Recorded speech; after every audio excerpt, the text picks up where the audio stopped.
Hello and welcome to How To Automotive. In today's video, we're going to talk about some of the things that have gone wrong with my Milwaukee tools. So stay tuned for that. So in this video, it's not about slandering the company Milwaukee Tools and saying they're a bad tool company or anything. It's just for me to point out some of the problems that I've run across while using these over the last 4 years. And if it wouldn't be fair for me to not tell you the problems as a reviewer, and only share the good stuff. So I have to share the bad stuff too, and this is what's going on with these. So come in close and we'll take a closer look. So I wanted to show you some of the up-close failures of some of these tools and products from Milwaukee Tools. So the first one I want to show you is the ratchet.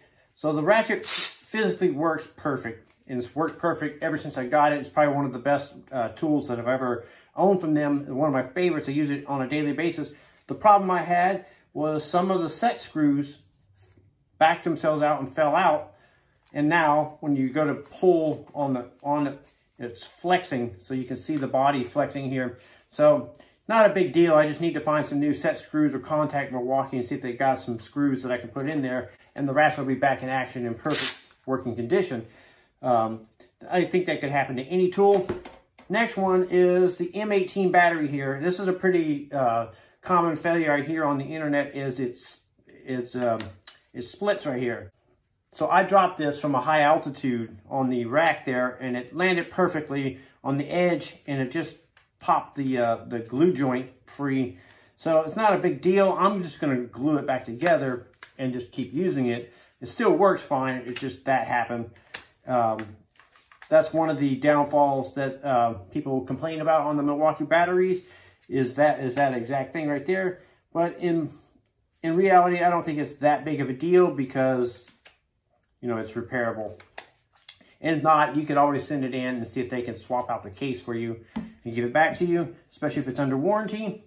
Another one is, the one I have the most trouble with are the M12 batteries. Now, as you can see here, this battery is worn out. All the labeling, everything is worn off of it. I've been using this battery probably going on almost 4 years now.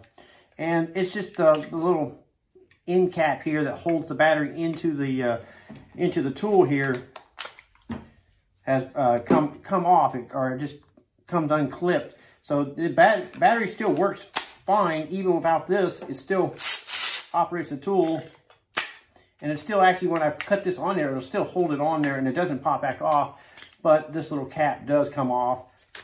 So this battery, still I use it on a daily basis. I still charge it up and use it. But that happened here. Now this battery here is a brand new battery that never got used, and this little pin, straight from out of the box, this little pin is bent downwards, so it makes intermittent content. So right now it's working, but you wiggle it just in the right way. Actually, now it's proving me wrong. It'll stop working, but so it had intermittent contact issues, and it was because this pin here is slightly pushed downwards. So I could probably just bend this tab up, it'll be fine. But since it's brand new and I never really got to use it, I'm gonna warranty it out. Now this one here is another one of the oldies with goodies batteries where I've had it forever, and it took a large fall, and this plastic cap here cracked, and it also, I believe this is the one, yeah, it also cracked the solder joint right here. And so this battery is inoperative. So I could probably just, you know, solder the joint right here and you know, make do with the cap here, and it would work fine. Also, this portion of the cap popped off.